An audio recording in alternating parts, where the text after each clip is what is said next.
Has Flair taken the Pro 2 to a whole other level, or is the 58 an over-ambitious project that fails to deliver? Let's find out.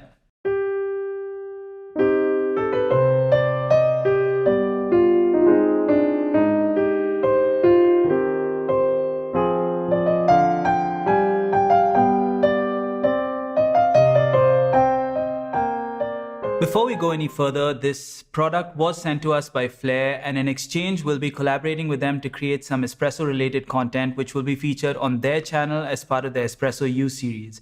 If you haven't watched those videos, definitely check it out. There's a lot of great content there. This video, however, is an unbiased, honest review of this flagship product, and Flair don't get to watch this video before any of you do. We'd also like to thank Benki Brewing Tools for helping with all the logistics and getting the 58 to us. And one last piece of business before we get started, we spent months testing and experimenting with this brewer to produce a truly comprehensive review that's based on real hands-on experience, and that takes a ton of time and effort. And all we ask in exchange is that you hit that subscribe button now and the like button a little later on if you found this video helpful. We hate to keep asking, but we need to feed the beast, also known as the YouTube algorithm, in order for this channel to grow and reach more people. Okay, with all of that out of the way, let's get right to it because we have a lot to talk about today. Flair teased the 58 around March 2021 and the coffee interwebs went crazy. Here was a company with a pedigree in beautifully designed, portable, fully manual espresso machines venturing into the plugged-in lever space and going head-to-head with classics like the La Pavoni Europiccola. Fast forward to today and this flagship brewer has been around for a minute. We're definitely late to the party, but this has been our daily driver for the last few months, and here's what we think. Okay, let's start with aesthetics. When it comes to design, the Flair 58 definitely leans more towards functionality than aesthetics, and we're okay with that. While the rest of Flair's lineup is beautifully streamlined and compact, the 58 has a lot of parts that jut out at various angles, breaking the visual flow. Namely, the T-grip, portafilter handle, and the cable that attaches to the brew head all stick out at various angles, breaking the fluidity of the overall form. This, combined with a larger footprint and an almost entirely matte black finish, give the 58 more of an industrial vibe when compared to the rest of Flair's products. It's still built really well and nothing feels cheap.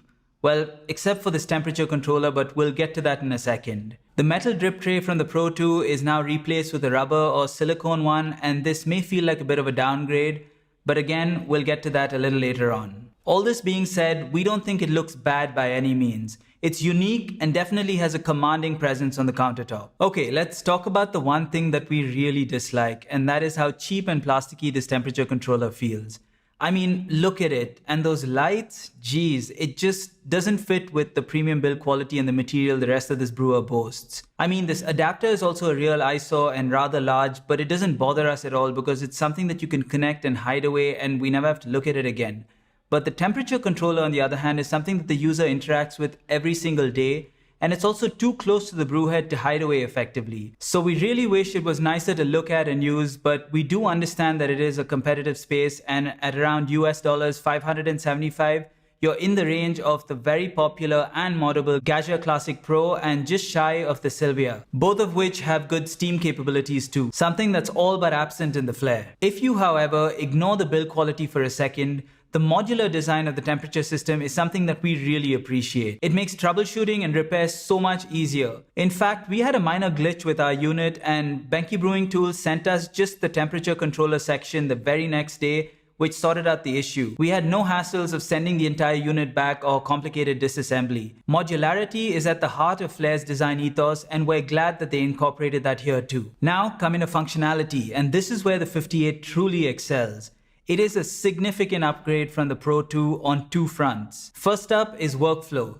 Eliminating the need to preheat and remove and reattach the brew chamber makes things way more streamlined. While it's not perfect, you're going to get way more consistency with temperature with the 58 than you will with any other Flair and any manual machine that isn't plugged in for that matter. It is important to note though that the brew temperature is still largely dictated by the kettle temperature. So the key to getting consistent results with this brewer is to find the perfect combo of preheat setting and water temperature for a given coffee that achieves the best results in the cup. So a preheat setting of low coupled with a water temperature of 93 could give you a brew temperature of 90, which is ideal for medium roasts. Now, at this price point, it's not uncommon to expect variances from one unit to another.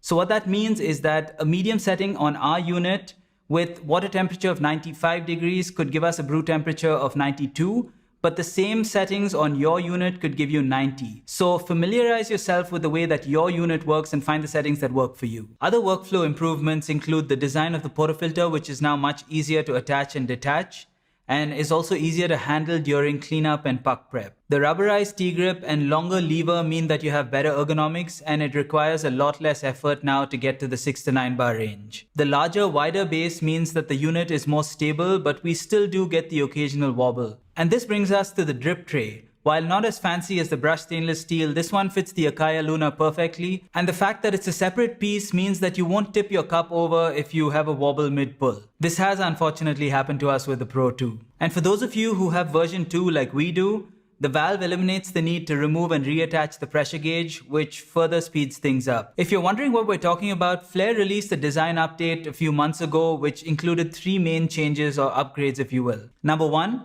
they changed the design of the plunger to now allow the gauge to seal the chamber when pushed down, but open it up when lifted, essentially acting as a valve. This allows you to have the lever all the way down and fill up the brew chamber. Then, as you lift the lever, the valve opens up, allowing the water into the brew chamber, and then you're ready to pull your shot. So you no longer have to remove and reattach the pressure gauge, and this is super convenient. But we still prefer the old workflow, which is still possible with the new design, and we'll talk about why a little later on. The second thing they've done is include the puck screen in the kit as opposed to it being an optional accessory. And the puck screen is basically disc-shaped meshes that are layered and welded together. What this does is it helps disperse the water more evenly over the puck, thereby giving you a more even extraction. And lastly, with the inclusion of the puck screen, it made the shower screen on a device like this redundant, so they've gone ahead and removed that. And what that's done is drastically reduce the cleanup required on this device, because the only place where coffee grounds can sort of hang out and build up has now been removed. If you remember, we mentioned earlier that there were 2 significant upgrades. One was workflow. The other huge one is the 58mm portafilter itself. The one that Flair have chosen to put on this brewer is the industry standard one, unlike the one found on, say, the Cafe Latte Robot. And what this does is it opens up a world of accessories. Most E61 compatible portafilters will fit and work fine. You can also upgrade your filter basket to a precision one, which is of much higher quality, like the VST or IMS. Although we should mention that the basket that you get with the Flair is of excellent quality and is not usually the case for stock baskets. You're also spoiled for choice when it comes to tampers and distributors.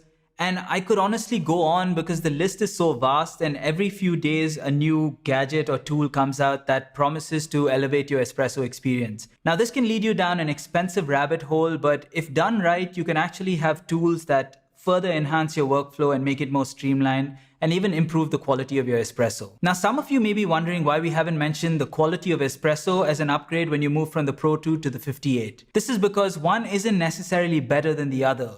Different? Yes. Would you have a preference one way or another? Maybe, because taste is so subjective. But to say outright that the Flair 58 produces better espresso than the Pro 2 would just be a lie. At the end of the day, the truth is, if you know what you're doing, either brewer is capable of producing absolutely stellar shots. It's just a little bit easier to do on the 58 because of all of the workflow improvements that we've just spoken about. But remember that the 58 is a lot less forgiving when it comes to grind quality, and we'll talk about that in the workflow section of this video. Okay, so with that detailed breakdown out of the way, we'd like to walk you through our workflow. Start by turning on the Flair and setting it to the desired temperature. The low setting works well for medium and medium dark roasts. The medium setting works well for medium roasts, and the high setting is great for light roasts. We highly recommend you let the 58 preheat for at least 20 minutes before you pull your shot, so that it allows the entire brew chamber to reach the same temperature.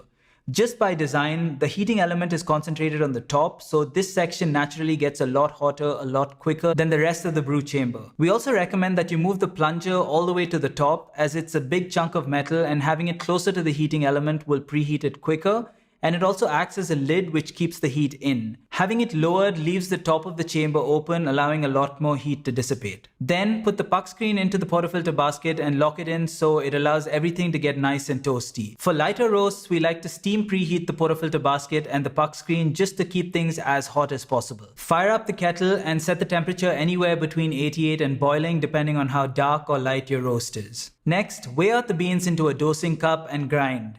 We're using 18 grams of a medium roast and shooting for 36 out in about 25 to 30 seconds. We're also grinding a few notches finer than we would for the Pro 2 because the wider basket means that the puck height is going to be lower for the same dose, and therefore will require a finer grind to offer the same amount of resistance. Transfer the grounds into a portafilter basket and you're ready for one of the most important steps, distribution.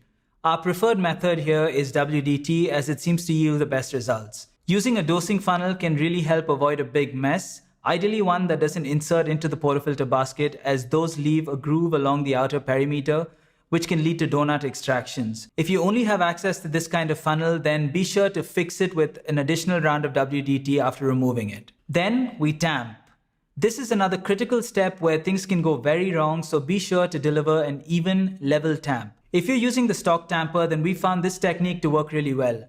Grasp the lugs with your forefingers and push down evenly with your thumbs. To avoid inevitable inconsistencies in tamping, we highly recommend a leveling tamper like the Happy Tamper.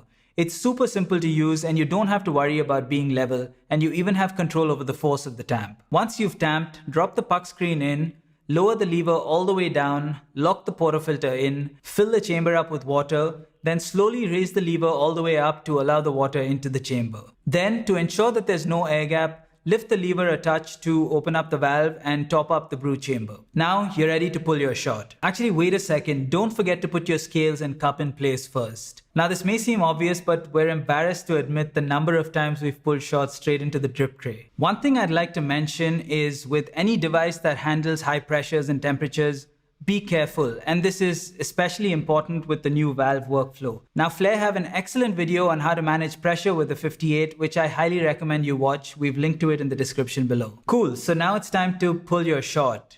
And like we mentioned in our video, The Art of Manual Espresso, linked up here, your choices from this point on are vast. But for those of you upgrading from the Pro 2 or other lever machines with smaller baskets, we recommend that you start simple, get consistent with that, and then move on to more complex pressure or flow profiles. Start with the classic 9-bar shot where you quickly ramp up to 9 bars and just hold it there for the duration of the shot. Next, try more of a lever profile where you slowly back off the pressure as you feel the puck losing integrity. Then, once you're getting consistent results with these, start playing with pre-infusion and see how that alters the taste in the cup.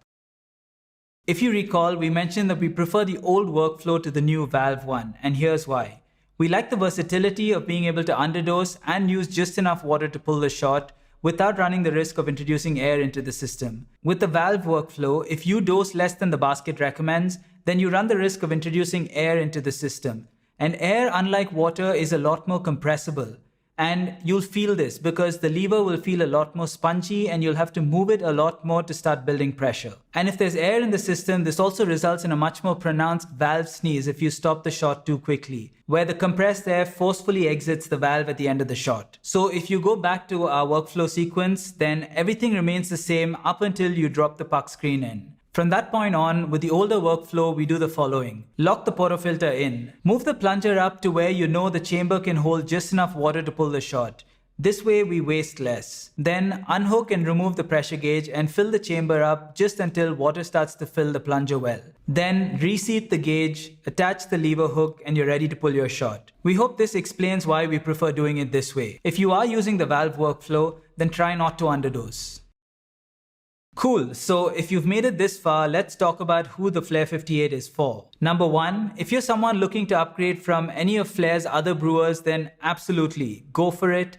If A, you have or are willing to upgrade to a capable grinder. B, you own the Pro or Pro 2 and you're looking for an upgrade in workflow and access to accessories to further streamline your workflow.